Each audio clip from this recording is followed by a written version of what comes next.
Nessa conferência do Espírito Santo, vem ao meu coração o fato de que nós não podemos exagerar a importância da pessoa e da obra do Espírito Santo. É o Espírito Santo quem nos regenera. É o Espírito Santo quem nos convence de pecado. É o Espírito Santo quem nos batiza no corpo de Cristo. É o Espírito Santo quem nos sela como propriedade exclusiva de Deus. É o Espírito Santo que é o penhor, a garantia de que o Deus que começou a boa obra em nós vai completá-la até o dia de Cristo Jesus. É o Espírito Santo que nos dá dons espirituais. É o Espírito Santo quem produz o fruto em nossa vida, o caráter de Cristo. É o Espírito Santo quem nos transforma em templo da morada de Deus. É o Espírito Santo que inspirou a Bíblia e nos ilumina para entendermos a Bíblia. É o Espírito Santo quem nos santifica. É o Espírito Santo quem nos dá poder. É o Espírito Santo quem nos enche. É o Espírito Santo que intercede por nós e nos assiste em nossa fraqueza. É o Espírito Santo que é o outro consolador. É o Espírito Santo quem nos guia a toda a verdade. E então nós vamos ler a palavra que foi inspirada pelo Espírito Santo, rogando que Ele ilumine o nosso coração, a nossa mente, para entendê-la. Romanos capítulo 8, por gentileza. Romanos 8, versos 26 a 30. Eu estou seguindo a versão ARA, e eu acho que vai ser até projetado, salvo o melhor juízo.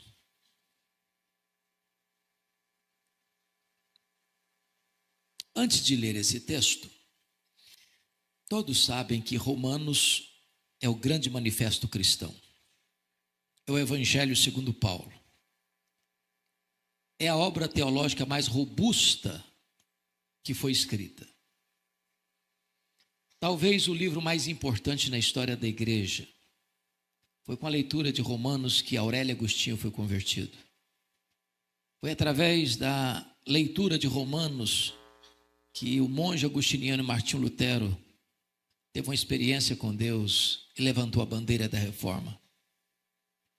Foi através da leitura do prefácio de Lutero à carta de Romanos que John Wesley experimenta um grande avivamento espiritual na sua vida e, por conseguinte, em toda a Inglaterra. Então, os estudiosos dizem que esta carta é a cordilheira do Himalaia de toda a revelação bíblica. E eu estou inclinado a crer que é verdade. E se Romanos é a cordilheira do Himalaia, então Romanos 8 deve ser o pico do Everest. Porque aqui você encontra a obra do Espírito Santo. Aqui você encontra a segurança da salvação que Ele, nos regenerando e nos assistindo, nos fornece. E esse texto diz assim, a partir do verso 26. Também o Espírito semelhantemente nos assiste em nossa fraqueza. Porque não sabemos orar como convém, mas o mesmo Espírito intercede por nós sobremaneira com gemidos inexprimíveis. E aquele que sonda os corações, sabe qual é a mente do Espírito? Porque segundo a vontade de Deus é que Ele intercede pelos santos. Sabemos que todas as coisas cooperam para o bem daqueles que amam a Deus, daqueles que são chamados segundo o seu propósito. Porquanto os que de antemão conheceu, também os predestinou para serem conformes à imagem de seu Filho, a fim de que ele seja o primogênito entre muitos irmãos. E aos que predestinou, a esses também chamou. E aos que chamou, a esses também justificou. E aos que justificou, a esses também glorificou. Bom, eu quero fazer uma declaração contundente, talvez até provocante. E a declaração é esta: nem todas as pessoas que planejam e desejam vencer na vida, vencem na vida. Isso é um fato. E eu queria ilustrar esse fato com a saga esportiva brasileira. Claro que eu não vou recordar vocês a goleada de 7-1. Eu vou trazer à memória esclarecida de vocês fato anterior, 1950. O Brasil hospedava, naquela ocasião, pela primeira vez, uma Copa Mundial de Futebol. A imprensa internacional apontava o Brasil como forte candidato a sagrar-se campeão do mundo. Para não frustrar a expectativa, o Brasil abre aquele campeonato no Maracanã, construído para aquela finalidade, goleando o México por 4-0. Vem para São Paulo e empata com a Suíça por 2-2. Depois ganha da então Iugoslávia por 2-0, classificando-se para a fase seguinte. Quando vai para a fase seguinte, o Brasil se torna um fenômeno, porque ele goleou a Suécia por 7-1. Vai para a semifinal e goleou a Espanha por 6-1. E no dia 16 de julho de 1950, o Brasil entra no Maracanã, com 198 mil torcedores, dependendo apenas de um empate com o Uruguai para sagrar-se campeão do mundo. No Brasil inteiro se festejava, as bandeiras eram desfraldadas, as pessoas dançavam nas praças e nas ruas, já comemorando antecipadamente a vitória. Para não frustrar, novamente, a expectativa, o Brasil entra em campo e faz 1-0 no primeiro tempo. Quase que volta para o segundo tempo com a faixa de campeão no peito. A partida começa, o Uruguai empata o jogo. Mas o Brasil ainda era o campeão do mundo. Mas antes da partida encerrar, o Uruguai fez 2-1. E o Maracanã cobriu-se de silêncio. E a nação brasileira de lágrimas. E a expectativa de vitória transformou-se em derrota amarga e fatídica. Quero dizer a vocês, entretanto, que este não é o destino dos filhos de Deus. Nós não temos apenas expectativa de vitória, nós temos garantia de vitória. Nós já somos mais do que vencedores em Cristo Jesus, nosso Senhor. O texto lido nos revela isso. E a primeira coisa que Paulo vai dizer no verso 26 é esta: também o Espírito semelhantemente nos assiste em nossa fraqueza. Notem que nós não somos mais do que vencedores porque somos fortes. Somos mais do que vencedores apesar de sermos fracos. Eu sempre gostei muito de ler. E praticamente todas as semanas eu visito alguma livraria para ver o que está saindo. E vocês muito bem sabem que os livros mais publicados no Brasil e no mundo são os livros de autoajuda. E os livros que ensinam você a ficar rico rápido. Eu acho que eu não estou lendo direito esses livros. Mas esses livros dizem para você: você é forte. Você é um gigante. Há poder nas suas palavras. Basta fazer cócegas no seu interior, levantar-se-á daí um gigante. Quando eu olho para a Bíblia, ela diz exatamente o contrário. Ela diz que nós somos fracos. Fracos, mas muito fracos. Por exemplo, nós temos fraquezas físicas. Querendo ou não, gostando ou não, o tempo vai esculpindo em nosso rosto algumas rugas indisfarçáveis. As meninas mais inteligentes do que os homens driblam isso melhor, com um bom cosmético. Às vezes acorda de manhã e é um caos. Põe um bom cosmético, vira um cosmos. Daqui a pouquinho uma cirurgia plástica ajuda e muito. Mas chega uma hora, convenhamos, que ainda que o famoso cirurgião plástico Pitangui ressuscitasse dentre os mortos, não teria mais jeito. As pernas ficam bambas, os joelhos trôpegos, as mãos descaídas, os olhos embaçados. E diz os entendidos que cada fio de cabelo branco que brota na nossa cabeça é a morte nos chamando para um duelo. Eu acho que já tem um exército acampado ao meu redor. Temos fraquezas físicas, mas nós temos fraquezas emocionais. Quantos de nós, nas noites mais escuras da alma, já não choramos e gememos, dizendo: meu Deus, eu não aguento mais. Também temos fraquezas morais. Já prometemos a Deus, com lágrimas nos olhos: meu Deus, eu nunca mais vou cometer este erro. E daqui a pouco você se flagra cometendo o mesmo erro. Não é porque faltou para você sinceridade, não, faltou para você poder. Mas ainda nós temos fraquezas espirituais. Nós somos um ser ambíguo, contraditório, paradoxal. O bem que queremos, não praticamos; o mal que não queremos, esse fazemos. O que é magnífico é que, apesar da nossa fraqueza, Deus não nos escorraça, Deus não nos rejeita, Deus não nos põe na lateral da vida. O Espírito Santo nos assiste em nossa fraqueza. A ideia do texto é que a vida é um fardo tão pesado que nós não conseguimos carregar esse fardo sozinho. Tem muita gente, meus irmãos, que não aguentam mais o fardo da vida. Por isso entopem as veias de drogas. Por isso se embriagam nas mesas de botequim. Por isso flertam com a própria morte, saltando no abismo do suicídio. Mas em vez de nós sermos esmagados pelo fardo da vida, o Espírito Santo vem e toma esse fardo por nós e nos assiste em nossa fraqueza. Ele tem nos assistido, Ele tem nos fortalecido, Ele tem nos consolado, Ele tem nos renovado, Ele tem nos enchido de poder, Ele tem nos assistido de uma maneira tão extraordinária. Mas você pergunta: por que nós somos fracos? Em que consiste a nossa fraqueza? Em que poros transpira, transborda a nossa fraqueza? E Paulo responde: nós somos fracos a ponto de não sabermos orar como convém. Note que oração é um exercício espiritual. Nem isso nós sabemos fazer. E sabe por que nós não sabemos orar como convém?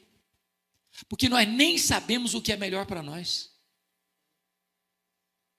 Às vezes pedimos para Deus uma pedra pensando que estamos pedindo um pão.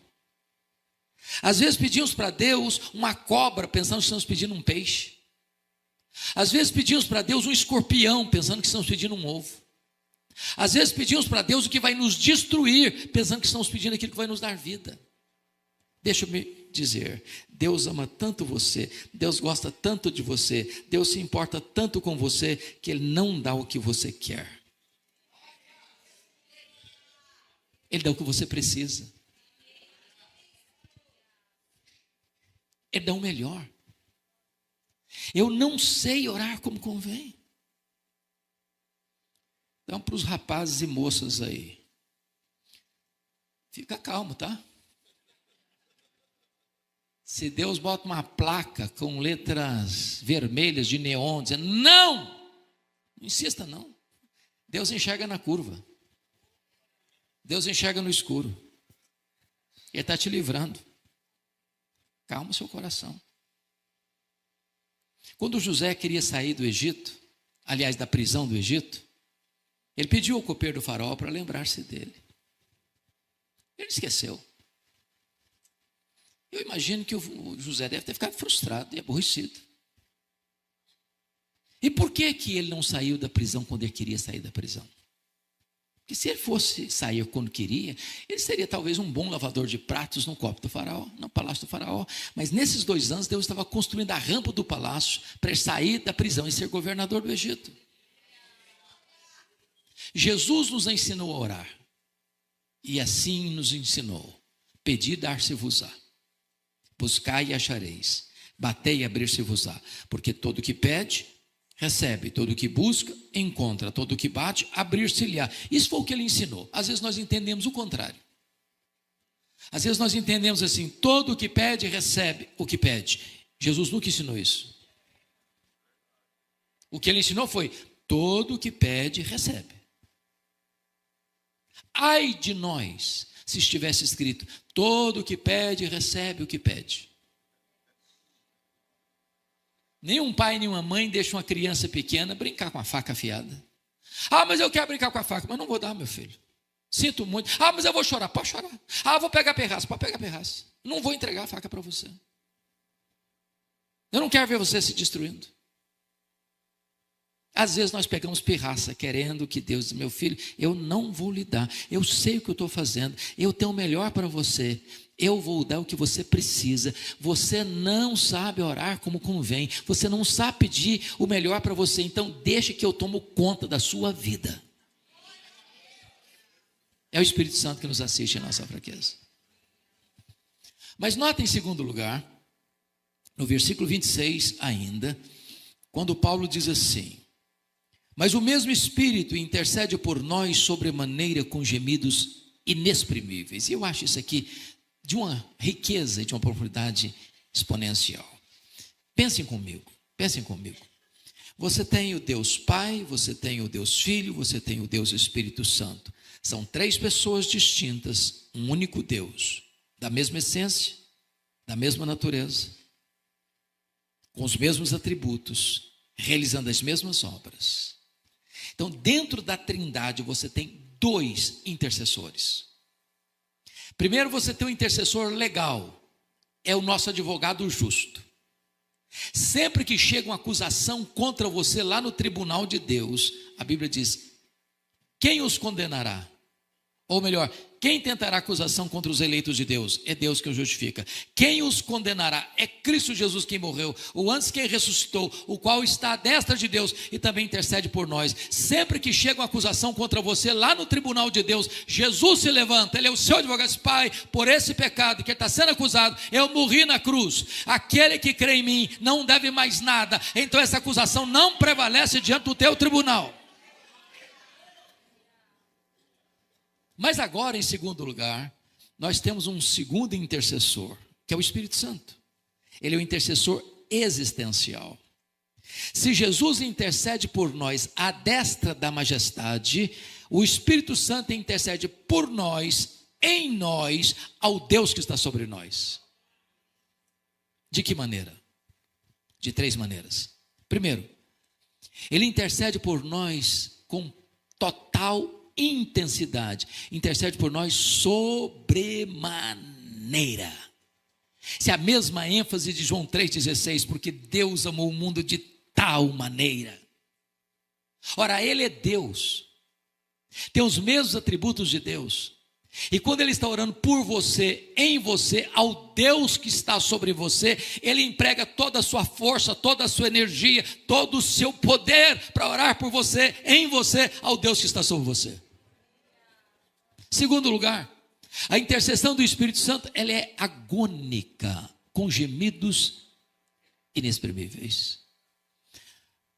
Isso aqui é tão extraordinário. Talvez na minha biblioteca, em termos de comentários bíblicos, Pastor Joel, o livro da Bíblia que eu tenho mais comentários é sobre Romanos. Eu já li pelo menos umas 2 dezenas de bons comentários de Romanos. Eu nunca encontrei qualquer exegeta, hermeneuta ou intérprete das Escrituras que pudesse mergulhar nas profundezas do que está escrito aqui. Ele intercede por nós com gemidos inexprimíveis.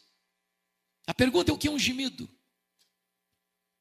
O gemido é uma expressão tão intensa de sentimento e de dor que você não consegue articular em palavras. Então você geme. Ora, mas o Espírito Santo é Deus. Portanto, Ele conhece todas as línguas, todos os idiomas, todos os dialetos, de todos os povos, de todos os tempos, de todos os lugares. Ele conhece a língua dos anjos, Ele conhece a língua dos homens, Ele conhece a linguagem do céu, Ele conhece a linguagem da terra. E quando Ele está orando por você, ao Deus que está por você, em você, Ele não encontra sequer uma língua, nem no céu, nem na terra. E então Ele geme com gemidos inexprimíveis. Com essa intensidade e com essa agonia. Mas em terceiro lugar, o Espírito Santo intercede por nós de maneira intensa, de maneira agônica e, em terceiro lugar, de maneira eficaz. Porque o verso 27 nos explica: Aquele que sonda os corações, sabe qual é a mente do Espírito, porque é segundo a vontade de Deus é que Ele intercede por nós. Se eu não sei orar como convém, o Espírito Santo sabe. O Espírito Santo nunca vai interceder por você, em você, ao Deus que está sobre você, na contramão da boa, agradável e perfeita vontade de Deus. Pois bem, Paulo prossegue no verso 28 e usa uma palavra extraordinária, começando o verso 28. Como é que ele começa? Sabemos. Essa palavra sabemos, ela vem de um termo da matemática. É um termo exato. Aqui não é a linguagem da conjectura hipotética, aqui é a linguagem da certeza experimental. Ele não diz sentimos, ele diz sabemos. É garantia, é segurança. E sabemos o quê? Que algumas coisas, que as melhores coisas, não. Que todas as coisas cooperam para o bem daqueles que amam a Deus. Esse versículo, irmãos, ele é tanto desesperador, quanto muito consolador. Porque às vezes nós queremos usar só nas horas boas. Todas as coisas cooperam. E quando a enfermidade chega? E quando você é despedido da empresa? E quando o luto bate à porta da sua família?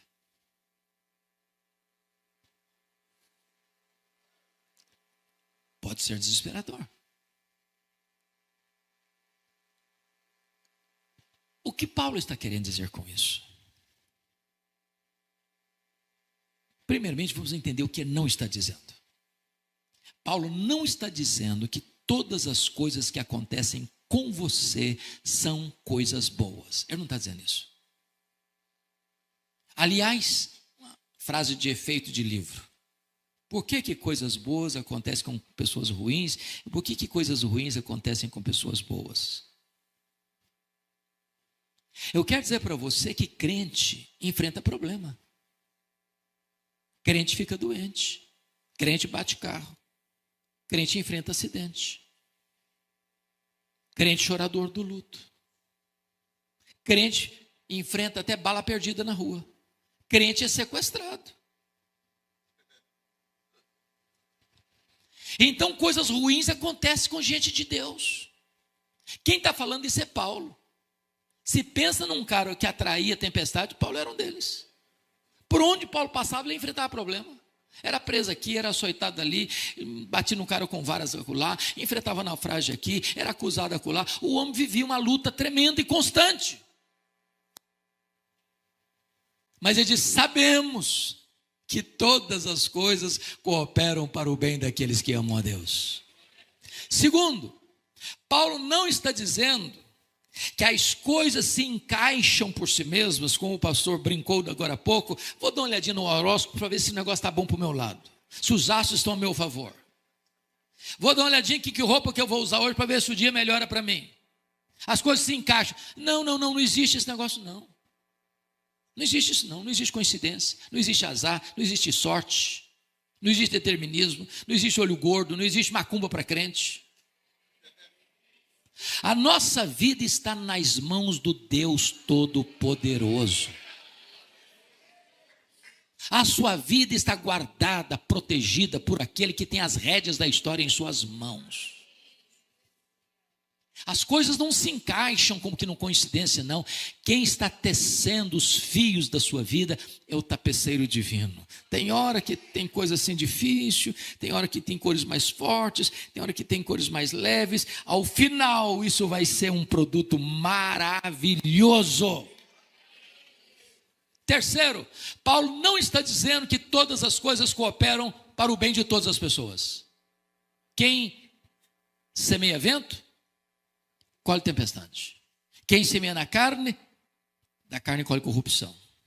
Mas se você ama Deus, Deus está trabalhando as circunstâncias da sua vida, para que ao fim tudo seja feito para o seu Me permita dizer isso.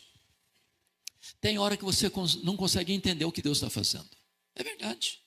Preste atenção nisso. Se eu conseguisse entender quem é Deus plenamente e tudo que Ele está fazendo, eu seria parecido com Ele, igualzinho a Ele. Eu sou pequeno, eu sou limitado, eu sou fraco. Deus é soberano. Então deixa eu lhe dizer algo. Se você não está entendendo o que Deus está fazendo na sua vida, você pode entender quem é Deus. Ele é bom, Ele é soberano, Ele é seu Pai. Ele está trabalhando por você e não contra você. Me permita ilustrar. Quando Albert Einstein veio à América depois do sucesso da teoria da relatividade, uma repórter perguntou para a esposa dele, que o acompanhava, assim: a senhora compreende a complexa teoria da relatividade pela qual o seu marido é tão famoso no mundo? Ela respondeu: não. Eu não compreendo a complexa teoria da relatividade pela qual meu marido é tão famoso no mundo, mas eu compreendo o meu marido. Eu posso não saber tudo o que Deus está fazendo comigo, mas eu posso saber que Deus é bom, que Ele é meu Pai, quem tem o melhor para nós. Igual aquele menino que caminhava pela rua, feliz da vida, com um pacote nos braços, correndo alegre, feliz. Alguém aborda o menino e diz: meu filho, o que você está fazendo? Por que você está tão alegre assim? É por causa desse pacote? O que tem desse pacote aí? Eu não sei o que tem desse pacote aqui não. Mas por que você está tão alegre então? Porque foi meu pai que me deu. Meu pai só me dá coisa boa. Me permita ilustrar de outra maneira. Quem já leu As 5 Linguagens do Amor de Gary Chapman? Vários aqui. Quando ele era criança, brincando aos pés da mamãe dele, a mãe estava fazendo um bordado à mão. E ele olhou o bordado de baixo para cima, pelo avesso, e não conseguiu conter. E disse: mamãe, mas que coisa horrível o senhor está fazendo. As linhas estavam soltas. A mãe compreendeu o dilema dele, pegou no colo, mostrou o bordado de cima para baixo. Tinha beleza, tinha harmonia, tinha cores. Tem hora que nós olhamos para a nossa vida como uma criança olha o bordado pelo avesso. As linhas estão soltas, as coisas não se encaixam. Mas haverá um dia em que Deus vai botar você no colo dele, vai mostrar a sua vida de cima para baixo, e então você vai compreender que sempre Deus esteve trabalhando para o seu bem. Agora, a pergunta é: que bem é esse? Que bem é esse? Será que é ser rico? Ser rico é uma bênção. É ter saúde? Ter saúde é uma bênção. É ter sucesso profissional? Ter sucesso profissional é uma bênção. É ter uma família maravilhosa? Ter uma família maravilhosa é uma bênção. Que bem é esse? Que todas as coisas cooperam para ele. A resposta está no verso 29. E no verso 29 está escrito que Deus nos predestinou para sermos conformes à imagem do seu Filho. Sabe qual é o grande projeto de Deus na sua vida? Não é você ser rico, não é você ser famoso. Isso pode até vir a reboque. O grande projeto de Deus na sua vida é fazer de você uma pessoa parecida com Jesus. Em outras palavras, o projeto de Deus não é apenas levar você para o céu. O projeto de Deus é transformar você à imagem do Rei do céu.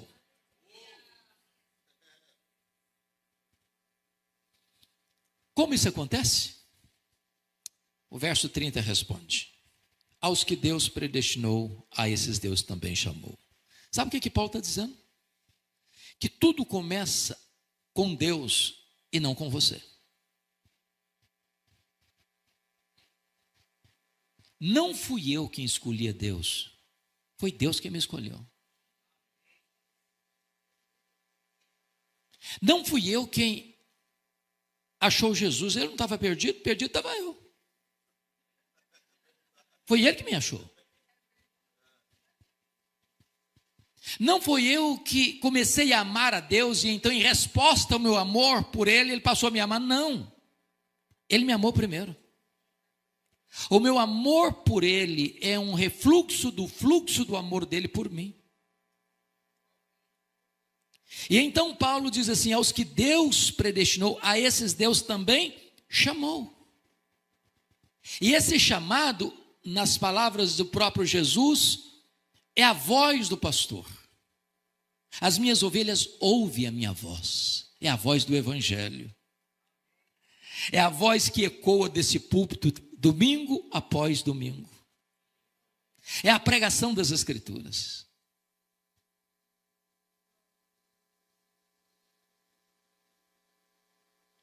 Aos que Deus predestinou, a esse Deus também chamou. E vocês muito bem sabem que há dois chamados. Há um chamado externo e há um chamado interno. Irmãos, convenhamos aqui. Já passaram por esse púlpito tantos homens de Deus. Pastor Joel é um homem de Deus e ele prega aqui toda semana. Mas ele, qualquer outro que subir a esse púlpito, ou em qualquer outro púlpito, nós somos rigorosamente limitados. Sabe o que significa isso? Que nós só podemos falar aos ouvidos. Só o Espírito Santo pode falar ao coração. Foi isso que João Batista disse no deserto: eu batizo com água, mas aquele que vem depois de mim é mais poderoso do que eu, ele vos batizará com o Espírito Santo e com fogo. Só ele pode fazer isso, nós não podemos. Então, há dois chamados, um externo e outro interno, um dirigido aos ouvidos, outro dirigido ao coração. Foi Jesus quem disse: muitos são chamados, poucos escolhidos. Mas se eu pudesse ouvir o testemunho de conversão de cada um aqui, nós escutaríamos histórias tão lindas, tão lindas. Quando a pessoa ouve o evangelho, o Espírito Santo vem, tira o tampão dos ouvidos, tira a venda dos olhos, vai lá dentro, tira o coração de pedra e dá um coração de carne. E de repente aquilo que nunca tinha feito sentido para você, faz todo o sentido do mundo. De repente aquilo que você não tinha nenhum prazer, agora é o deleite da sua alma. De repente aquilo que encantava os seus olhos, agora não encanta mais. Essa voz é poderosa. Permita ilustrar de novo. Eu estava no meu gabinete pastoral há muitos anos, lá em Vitória. Na segunda-feira chega um cidadão, bate a porta do gabinete e diz: eu posso falar com o senhor? Eu falei: claro que pode. Ele me disse: eu estive aqui no culto à noite, ontem à noite, no culto da igreja. Eu falei: mas que bom, o senhor é muito bem-vindo aqui. Ele me respondeu: mas eu não vim participar do culto, não. Eu falei: como assim? Não, eu não vim participar do culto. Eu falei: mas o senhor veio fazer o quê? Ele me respondeu: eu vim roubar um carro. Eu era um traficante. E eu estava lá na rua, o carro estacionado em frente, olhando que carro seria mais fácil eu levar. Quando eu escutei uma música que brotou do templo. E do jeito que eu estava, com meu revólver 38 na cintura, eu entrei. E quando eu entrei, a palavra de Deus foi tão poderosa no meu coração, que as escamas caíram. E eu saí daqui ontem chorando, e cheguei em casa chorando, e minha mulher me perguntou: o que aconteceu com você, Ricardo? Alguém te machucou? Alguém te feriu? Eu respondi para ela: não, mulher, aquele homem que você conhecia não existe mais. Jesus mudou a minha vida.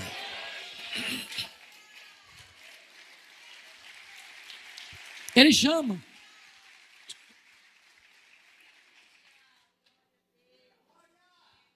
Chama na rua. Chama no hospital, chama numa cama de CTI, chama num campo de futebol, chama no bar da esquina. Um dos meus colegas de turma se converteu de uma maneira muito interessante. Ele estava vindo de um baile de madrugada, bêbado.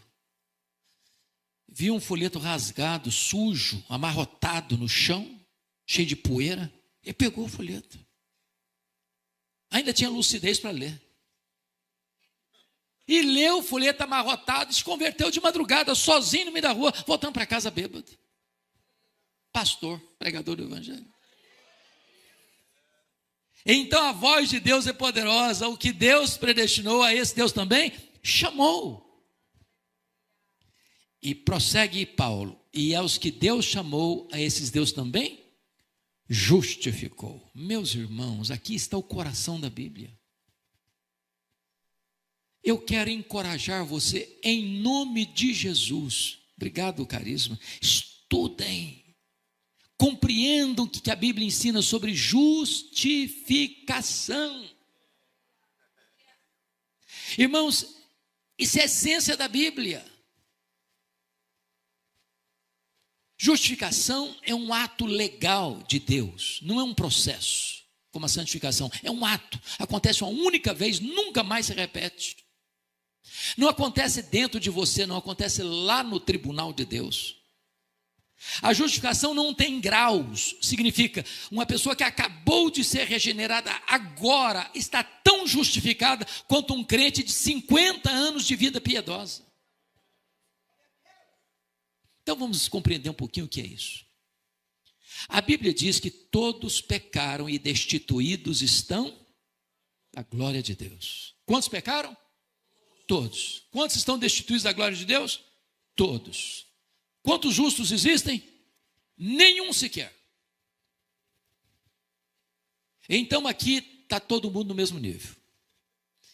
Agora, a Bíblia diz que nós pecamos por palavras e vamos dar conta no dia do juízo por todas as palavras frívolas que proferimos. Preste atenção. Você lembra de todas? Só fazer um checklist. Já falou mal dos outros?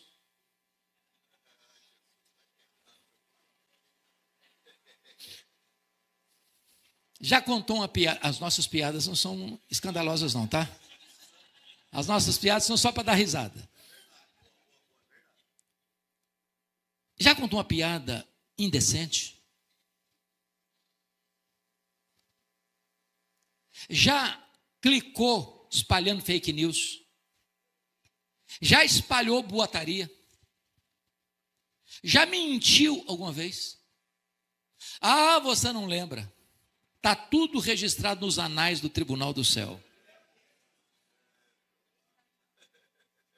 Vamos dar conta, em segundo lugar, de todas as nossas obras. O que você fez, seu pai não viu, sua mãe não viu, seu filho não viu, sua filha não viu, seu marido não viu, sua mulher não viu, seu pastor não viu, Deus viu. Você apagou a luz, fechou a porta do quarto, Deus estava lá.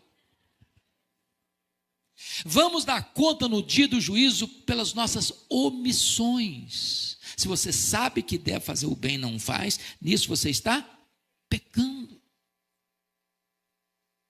Mas mais grave do que isto, a Bíblia diz que nós vamos dar conta no dia do juízo pelos nossos pensamentos e desejos.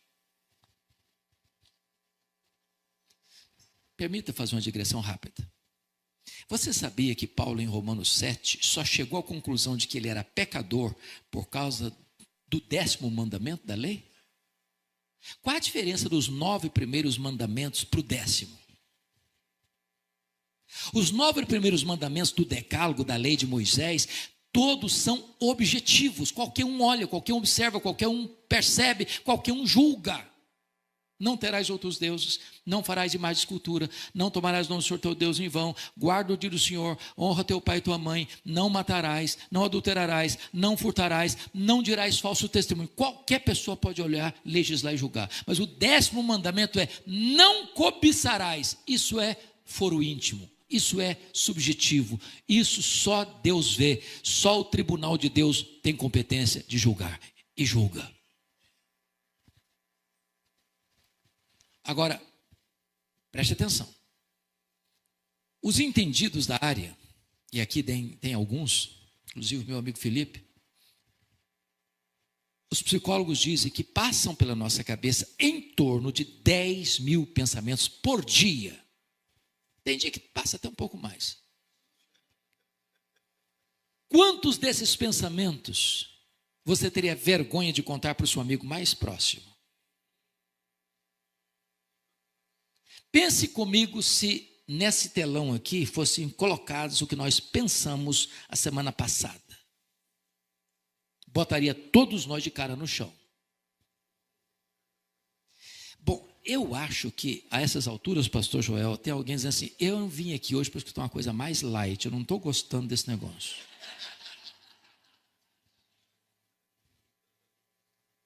Mas então eu vou lhe fazer um elogio, mas um elogio assim muito alto. Imagine que você seja a pessoa mais piedosa de Americana.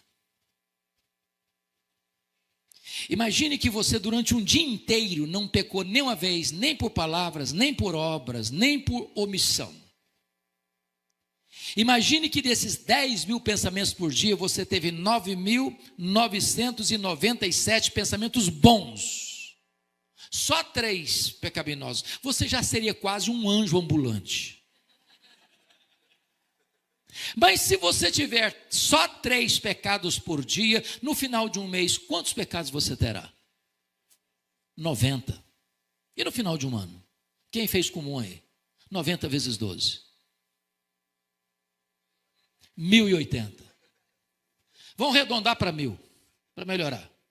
Se eu tivesse só 3 pecados por dia, eu estaria hoje com 66 mil pecados.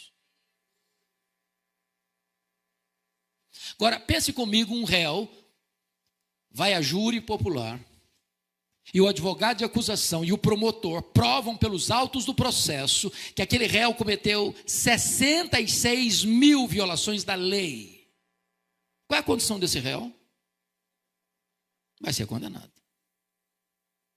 Bom, mas os tribunais aqui da terra, você compra o juiz, você suborna a testemunha, você compra a sentença, o justo sai como inocente, com o culpado sai como inocente. Mas eu pergunto a você, lá vai ser o reto juiz, Jesus, juiz de vivos e de mortos. Você acha que alguém vai chegar para ele e falar: dá um jeitinho para mim aqui que eu molho a tua mão, Jesus?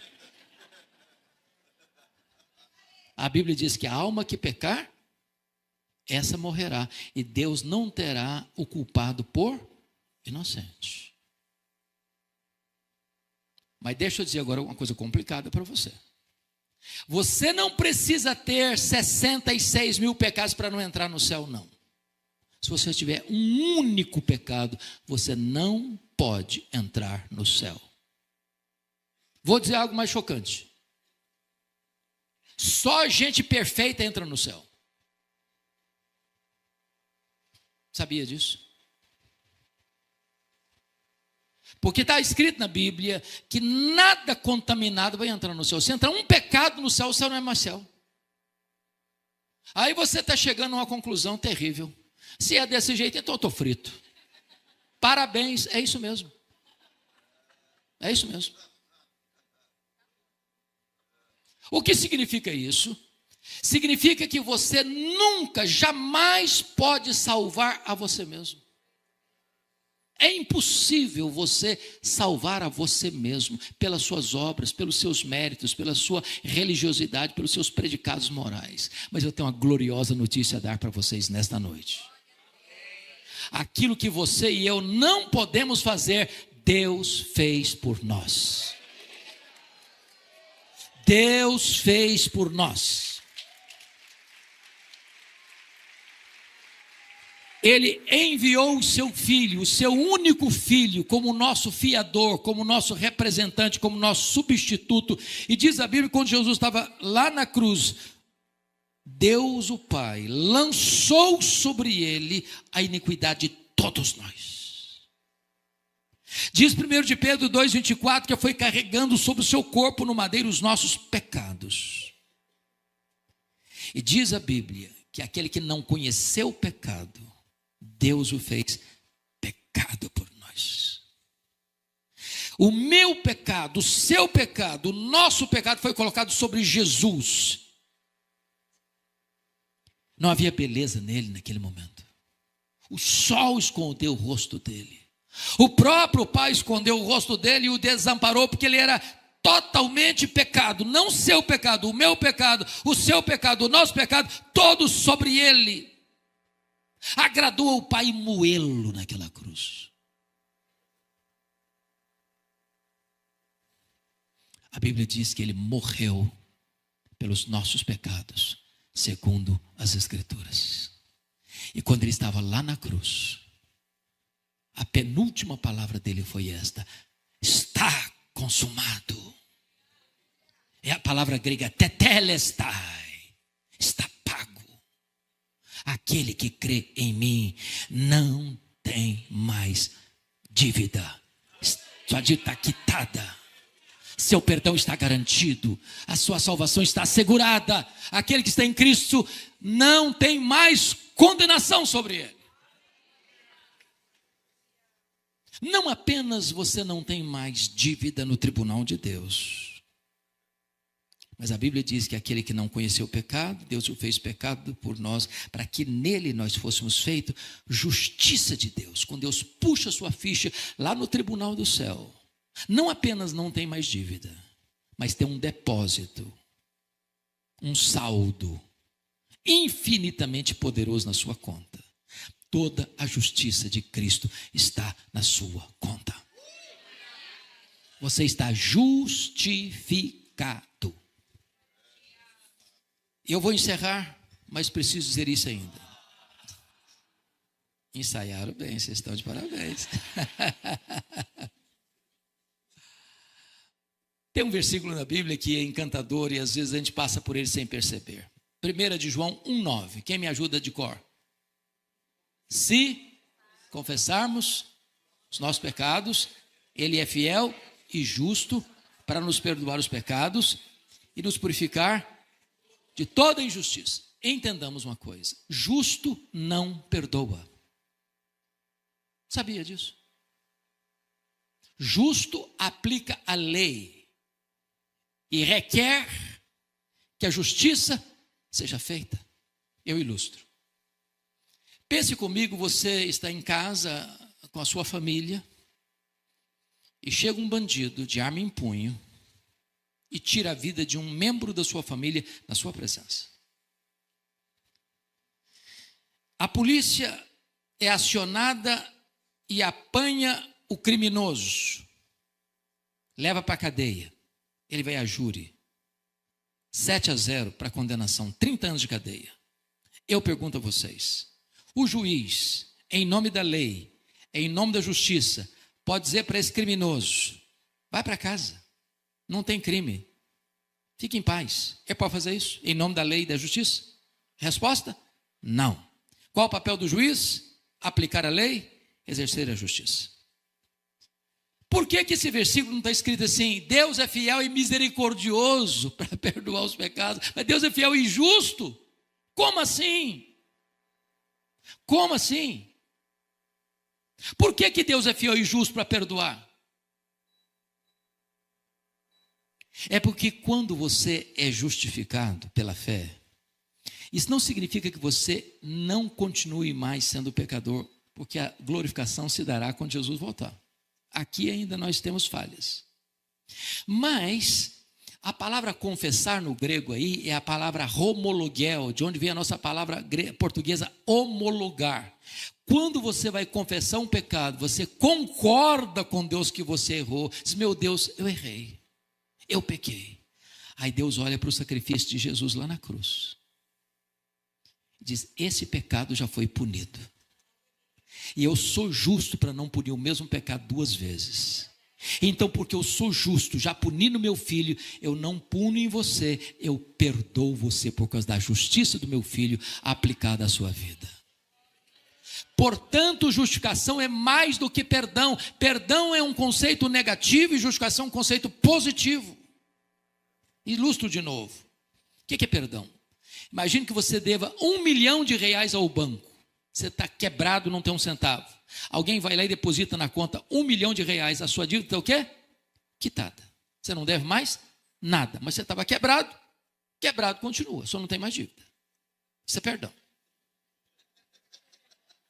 Agora, o que é justificação? Você está quebrado, uma dívida de R$1 milhão. Alguém vai lá e quita a sua dívida. Ele rasgou o escrito de dívida que era contra nós, anulou-o, encravou na cruz. Mas foi lá na sua conta que estava zerada e fez um depósito infinito na sua conta.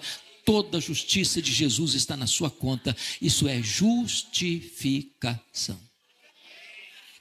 E eu concluo dizendo que é por esta causa que Paulo prossegue e diz assim: e aos que Deus justificou, a esses Deus também glorificou. Paulo errou na teologia ou na gramática?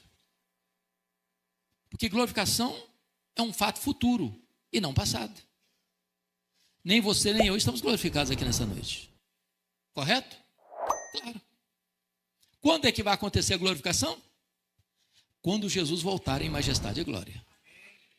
Mas Paulo coloca a glorificação como um fato pretérito, passado, consumado.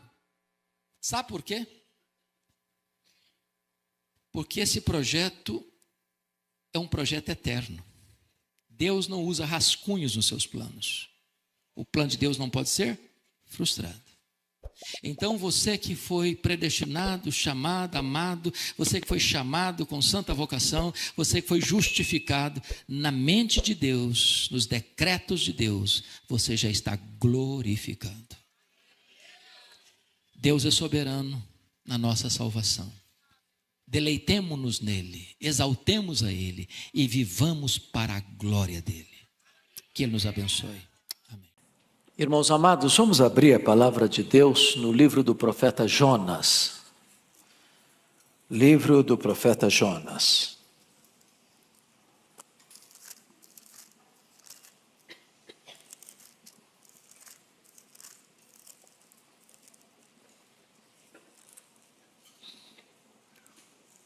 O profeta Jonas fica entre Obadias e Miqueias. Uma grande ajuda, né?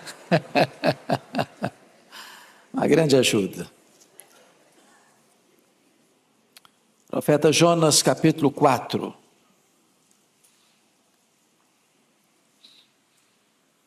Esse texto diz assim: com isso desgostou-se Jonas extremamente e ficou irado. E orou ao Senhor e disse: ah, Senhor, não foi isso que eu disse, estando ainda na minha terra? Por isso me adiantei, fugindo para Tarsis, pois sabia que és Deus clemente e misericordioso, e tardio em irar-se, e grande em benignidade, que te arrependes do mal. Peço-te, pois, ó Senhor, tira minha vida, porque melhor me é morrer do que viver. E disse o Senhor: é razoável essa tua ira? Então Jonas saiu da cidade e assentou-se ao oriente da mesma, e ali fez uma enramada e repousou debaixo dela à sombra, até ver o que aconteceria à cidade. Então fez o Senhor Deus nascer uma planta que subiu por cima de Jonas, para que fizesse sombra sobre a sua cabeça, a fim de o livrar do seu desconforto. Jonas, pois, se alegrou em extremo por causa da planta. Mas Deus, no dia seguinte, ao subir da alva, enviou um verme, o qual feriu a planta, e essa se secou. Em nascendo o sol, Deus mandou um vento calmoso oriental. O sol bateu na cabeça de Jonas de maneira que desfalecia, pelo que pediu para si a morte, dizendo: melhor me é morrer do que viver. Então perguntou Deus a Jonas: é razoável essa tua ira por causa da planta? Ele respondeu: é razoável a minha ira até a morte. Tornou o Senhor: tens compaixão da planta que te não custou trabalho, a qual não fizeste crescer, que numa noite nasceu e numa noite pereceu, e não hei eu de ter compaixão da grande cidade de Nínive, em que há mais de 120.000 pessoas, que não sabem discernir entre a mão direita e a mão esquerda, e também muitos animais? Eu gostaria de meditar com vocês hoje sobre um homem brigado com Deus. Um homem brigado com Deus. O profeta Jonas é o primeiro missionário, literalmente falando, transcultural. O projeto de Deus não era apenas alcançar a nação de Israel, mas através da nação de Israel, alcançar as nações do mundo. E Jonas recebe a missão de pregar, não nas fronteiras, dos limites das fronteiras de Israel, dentro dos seus limites, mas ir pregar na cidade que era a capital da maior potência militar e econômica do mundo da época, a cidade de Nínive, capital da Assíria. Aquele império certamente estava se fortalecendo e era uma ameaça para o mundo, mormente uma ameaça para Israel. E Jonas, dominado pelo seu nacionalismo exacerbado e pela sua teologia fechada, como se Deus amasse apenas o seu povo e odiasse os outros povos, ao receber esta missão de Deus, ele tomou uma decisão: eu não vou obedecer, eu vou fugir.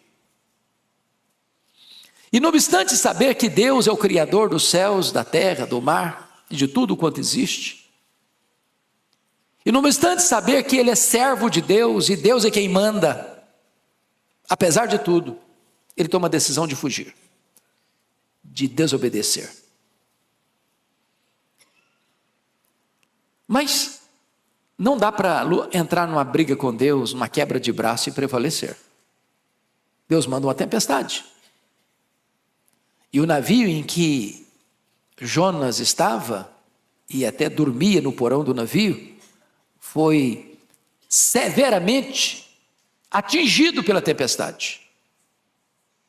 Chegaram à conclusão que Jonas era o responsável pela tragédia, e ele mesmo confessou: sou eu mesmo. E como eu não estou disposto a obedecer, e como eu estou pronto a morrer, mas não obedecer, me joga no mar, porque a tempestade vai acalmar. Assim fizeram. Jonas pensou que era o fim, mas não. Deus escala um peixe, um grande peixe, para engolir Jonas. E Jonas então tem a oportunidade de ser o primeiro homem a viajar de submarino na história. E eu imagino que não deve ter sido fácil para ele conviver com as úlceras daquele grande peixe, e o cheiro não era certamente tão agradável.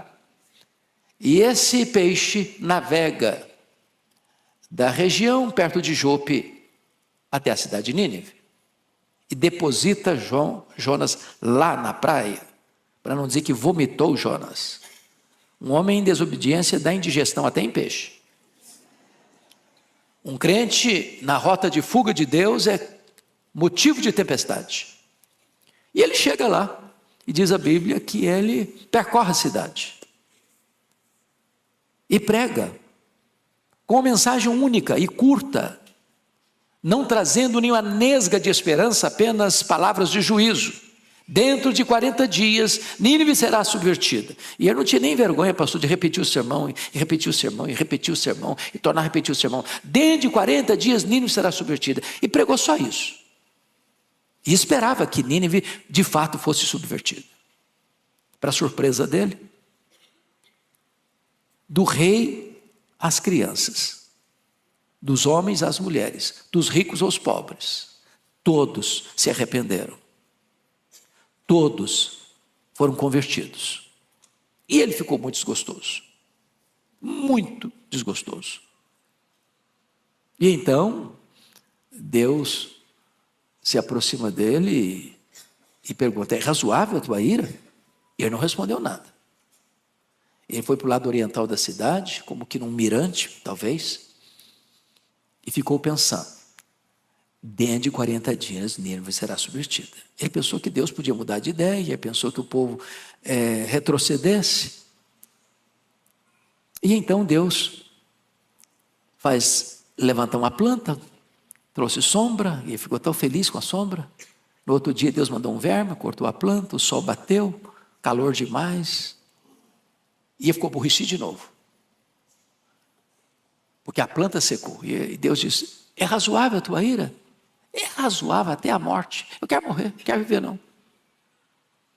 Deus diz: rapaz, mas você está aborrecido porque uma planta que você não plantou, você não trabalhou, que nasceu ontem, que secou hoje, você está aborrecido por causa disso? E não terei eu compaixão da cidade de Nínive, que tem 120 mil pessoas que não sabem discernir entre a mão direita e a mão esquerda, tantos animais? Então, é sobre isso que vamos tratar. Um homem brigado com Deus. No primeiro capítulo, Jonas provoca uma tempestade. No segundo capítulo, Jonas vive uma tempestade. No terceiro capítulo, Jonas prega uma tempestade. No quarto capítulo, Jonas é a própria tempestade. O escritor vai da compaixão de Deus pela cidade de Nínive à ira acesa de Jonas. Já que os ninivitas não morreram, Jonas quer morrer. No capítulo 1, Jonas é o filho pródigo, que quer fugir para um país distante. Mas no capítulo 4, Jonas é o filho mais velho, ou o irmão mais velho da parábola, crítico, egoísta, irado. O livro de Jonas termina com a conversão dos ninivitas e com a rebelião de Jonas. Então aqui, já na introdução, há 3 perigos a evitar. Primeiro, o perigo de pregar aos outros e não usufruir o poder da mensagem. Eu prego a mensagem que transforma pessoas, mas eu mesmo que estou pregando não sou transformado por essa mensagem. É um grande risco.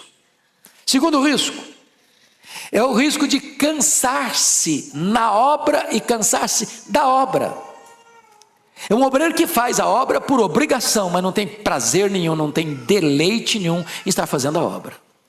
Terceiro perigo, fazer a obra de Deus, mas não se deleitar no Deus da obra. Ele está irado contra Deus. Então vamos às lições. Primeira lição do texto: Jonas, um homem que se desgosta do que Deus gosta. Veja comigo, por gentileza, o versículo 1. Com isso, desgostou-se Jonas extremamente e ficou irado. Com isso o quê? O que é que levou Jonas a ficar extremamente irado? É o texto anterior. Veja você que no capítulo 3, versículo 10, está escrito: viu Deus o que fizeram, como se converteram do seu mau caminho, e Deus se arrependeu do mal que tinha dito lhes faria, e não o fez. Quando Jonas viu que a cidade de Nínive, perversa, sanguinária, truculenta, a capital de um império expansionista, guerreiro, que massacrava as nações, quando Jonas viu que essa população está convertida, e que Deus, em vez de aplicar o juízo, subversão em 40 dias, tem misericórdia, perdoa os pecados, salva aquele povo, Jonas, ficou extremamente irado. Em outras palavras, enquanto Deus se afasta da ira, Jonas se entrega à ira. Agora, a pergunta é: o que deixou Jonas irado? O que deixou Jonas irado, primeiro, foi a conversão dos ninivitas. Por que razão? Primeiro, por xenofobia. Ele era um cara xenofóbico. Ele ama os iguais, mas odeia os diferentes. Ele ama o seu povo, mas odeia os outros povos. Por que Jonas está irado? Por causa do seu nacionalismo exacerbado. Deus nos ama, que os outros pereçam. Por que ele está irado? Por causa da compaixão de Deus. Ele não pode entender que Deus é capaz de amar os seus inimigos. Ele quer Deus do seu lado. Ele quer Deus para ele. Ele quer Deus para o seu povo, Ele quer Deus para a sua nação. Tem gente que só consegue amar os iguais, só consegue amar os membros da sua igreja, ou só consegue amar os membros da sua denominação, só consegue amar aqueles que fazem parte do seu grupo, do seu time, do seu staff, mas odeia os outros. É por isso que ele está irado. Jonas está irado com Deus, porque Deus é bom. Bom, segundo lugar, segunda lição.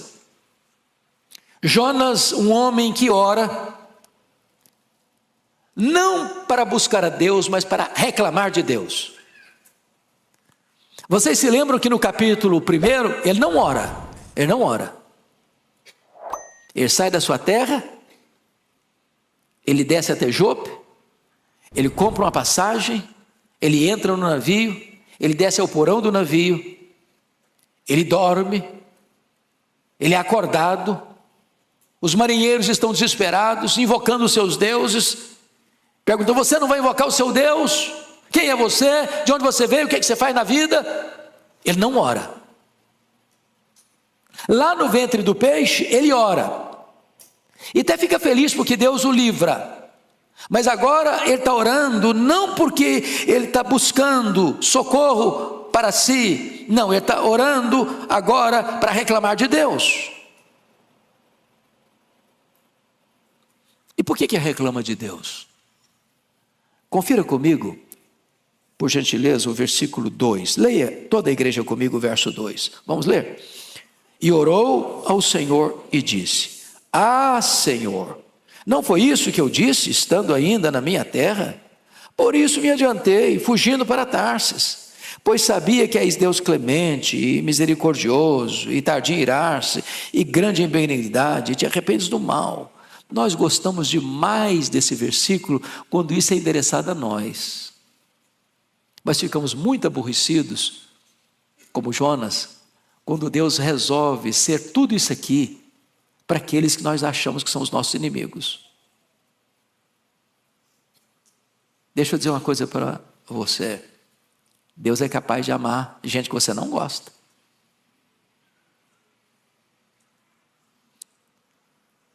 Deus é capaz de abençoar gente que você quer ver morrendo.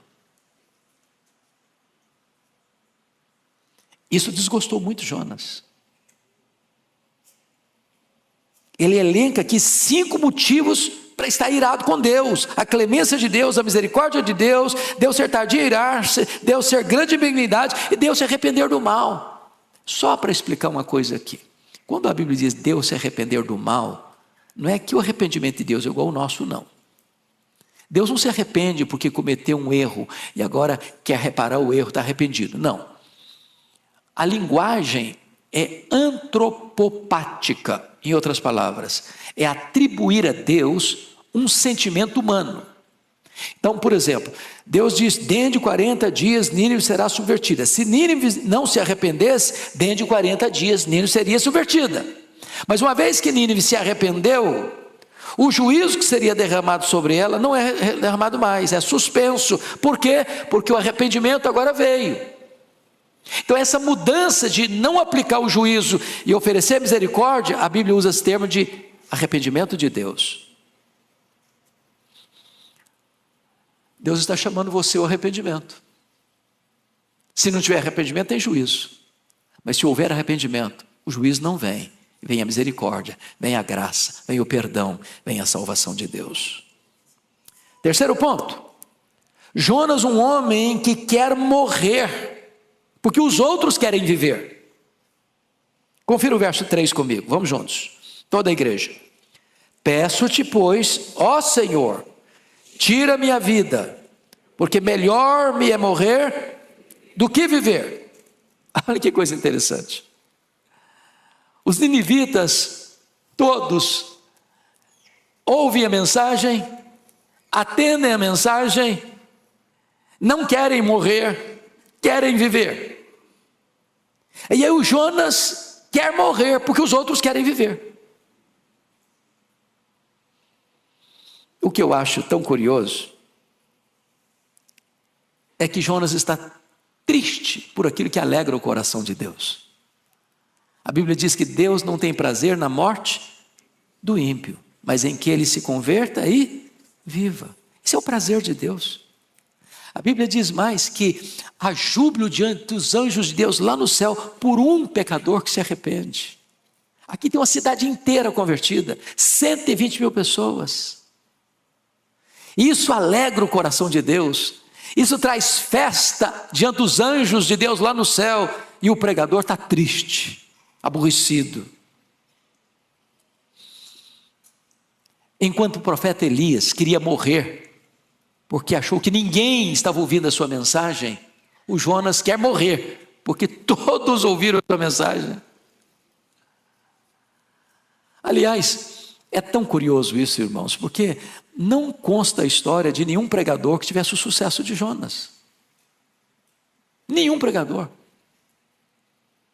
E o sermão dele foi medíocre. E o pregador estava com raiva. O que é curioso é o seguinte, que Deus é capaz de usar você e a mim, não por nossa causa, mas apesar de nós. Quando Deus quer fazer, faz. O Saulo de Tarso, o maior inimigo da igreja, não estava num culto. Estava ouvindo uma mensagem evangelística. Ele não estava no templo, nem numa sinagoga. Ele não estava escutando um hino inspiracional. Ele estava com raiva. E Jesus converteu o camarada, mesmo com raiva. Então Deus faz, apesar de nós.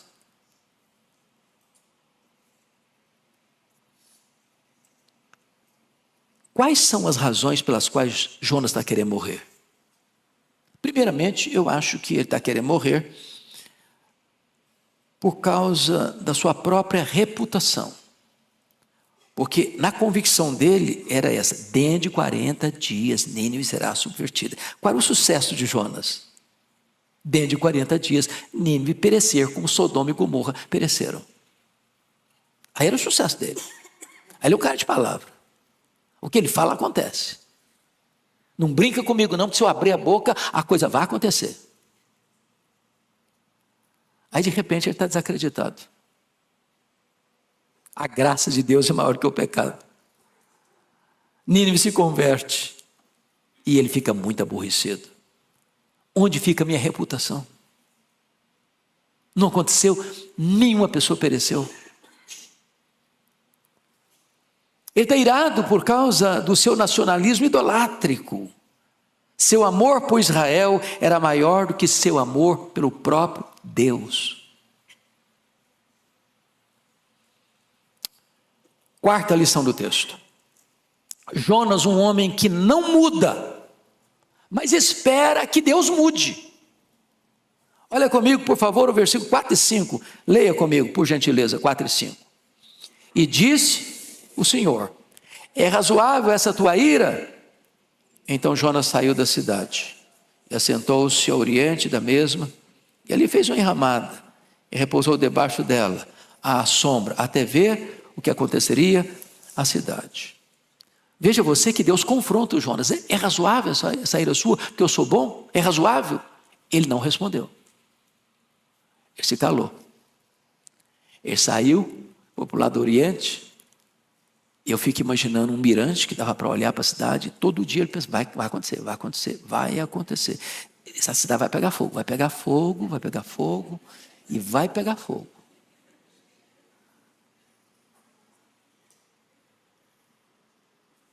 Ele não muda. Ele obedece à força.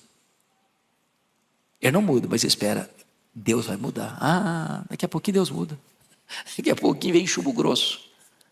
Daqui a pouquinho o fogo cai do céu. Daqui a pouquinho esses ninivitas vão todos perecerem. Ele está esperando que Deus mude. Ele não muda. Ele é imutável na sua rebelião. Mas Deus é imutável em sua bondade. Bendito seja Deus, porque este é o nosso Deus. Quinta lição. Jonas, um homem que se desgosta quando os outros são abençoados, mas se alegra quando ele é abençoado. Dê uma olhadinha nos versos 6 a 8 comigo, toda a igreja comigo.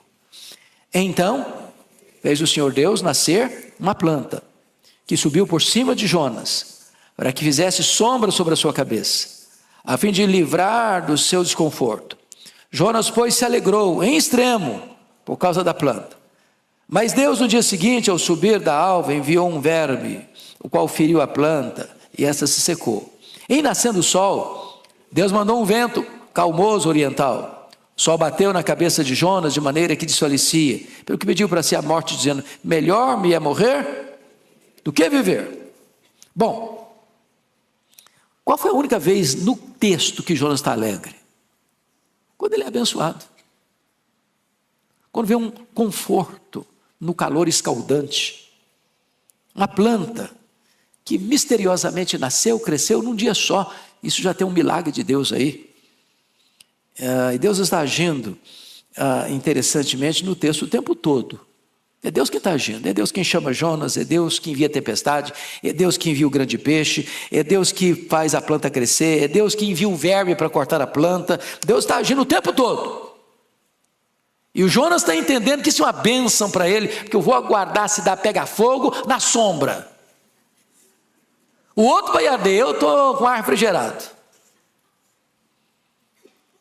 Ele está muito feliz com isso. Uma planta que traz conforto para ele. Mas Deus manda um verme. E sabe, meus irmãos, quando Deus manda, o sol para. Quando Deus manda, as estrelas aparecem. Quando Deus manda, o vento se acalma. Quando Deus manda, o mar se aquieta. Quando Deus manda, uma mula profetiza. Quando Deus manda, um verme escuta a voz de Deus e obedece. A voz de Deus é poderosa. Então, depois que a planta secou, Deus mandou um vento, que é conhecido lá no Oriente como siroco, o vento quente do deserto. Esse siroco é tão violento que os pássaros se escondem, as manadas se abrigam, os viajantes se apressam, desfalece mesmo a pessoa. E agora João está muito aborrecido, porque a destruição não vem sobre Nínive, a destruição vem sobre a planta que trazia conforto para Jonas. Claro que Deus está lidando com o profeta, está tratando com o profeta, está querendo ensinar o profeta precisa abrir os olhos. Mas ele não muda. Ele fica muito feliz quando ele é abençoado, mas ele fica muito irritado quando os inimigos dele, que ele considera como inimigos, são abençoados. Egoísta, narcisista. Sexta lição. Jonas, um homem que ama mais as coisas do que as pessoas. Leia comigo agora, por favor, versos 9 e 10. Junto comigo, por favor. Então, perguntou Deus a Jonas: é razoável essa tua ira por causa da planta? Ele respondeu: é razoável a minha ira até a morte. Tornou o Senhor: tens compaixão da planta que te não custou trabalho, a qual não fizeste crescer, que numa noite nasceu e numa noite pereceu? O texto mostra que Jonas está irado e falou graficamente: eu quero morrer. E ele está dizendo: eu estou irado até a morte. Pensa numa ira. Pensa num cara brabo.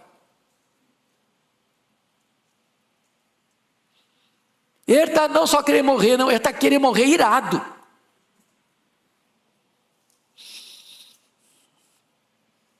E o que eu acho curioso é que os gentios se arrependem.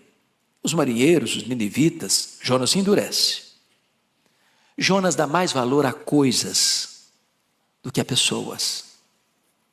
Mais valor a uma planta do que 120 mil pessoas. Talvez seja essa uma das razões da inversão de valores na nossa sociedade, que ama mais coisas, mais objetos, mais carro, mais planta, mais casa, mais apartamento, mais dinheiro no banco, mais ações na bolsa, do que pessoas. Nós estamos vivendo e vendo nações invadindo outras nações, declarando guerra, matando pessoas por causa de coisas. Esse é o sentimento de Jonas, onde gente não tem valor, mas coisas têm muito valor. Se for para alcançar coisas, eu mato, eu sacrifico, eu detono, eu destruo.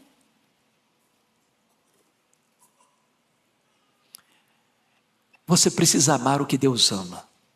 Deus ama a gente. Deus amou você, Deus amou a mim, porque Deus amou o mundo de tal maneira que deu o seu Filho unigênito, para que todo que nele crê não pereça, mas tenha a vida eterna. Finalmente, sétima e última lição. Jonas, o homem que conhece o amor universal de Deus pelos povos, mas não se dispõe a proclamar esse amor com alegria. Versículo 11, toda a igreja comigo. E não hei eu de ter compaixão da grande cidade de Nínive, em que há mais de 120 mil pessoas que não sabem discernir entre a mão direita e a mão esquerda, também muitos animais.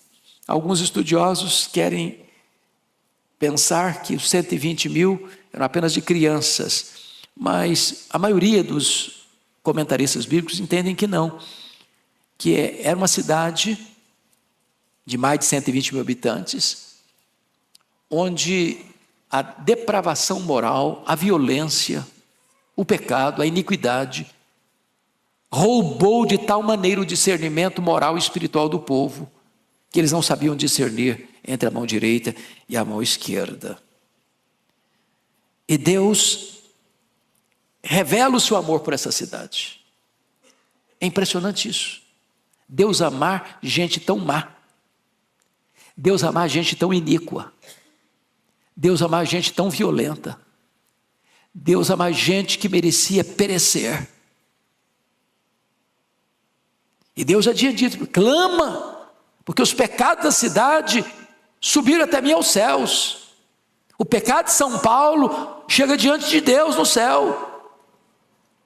Mas Deus ama São Paulo. Deus ama você, Deus ama a mim. Deus ama as cidades, Deus ama os povos, Deus ama as nações. Deus ama os pecadores mais terríveis. E o que é curioso, irmãos, eu concluo aqui, é que Deus faz uma pergunta. O texto termina com uma pergunta. Você se desgostou a ponto de querer morrer por causa de uma planta. E eu estou voltando meu amor para uma cidade. Tem mais de 120 mil pessoas. E eu não hei de ter compaixão, Jonas. E o texto termina abruptamente, sem resposta de Jonas. Porque Jonas já não importa mais. O Jonas vive dentro de nós. O coração de Jonas bate em nosso peito. Nós moramos debaixo da pele de Jonas. O sangue de Jonas corre em nossas veias. Nós somos Jonas. A resposta é com você, é comigo. O que vamos fazer? Continuar brigados com Deus? Endurecidos? Iracundos? Amando apenas a nós mesmos? Buscando apenas o bem de nós mesmos? Ou nós vamos abrir o campo da visão e entender que Deus ama a todos e que Deus nos envia a todos a levar a esperança do Evangelho a todos e agradar-nos de ver os corações mais duros, mais rebeldes, mais recalcitrantes se rendendo a Deus, arrependidos, no pó e na cinza, para encontrar de Deus o favor, a graça, a misericórdia e a salvação. Que você e eu hoje possamos nos alegrar com aquilo que alegra o coração de Deus. Que Deus nos abençoe.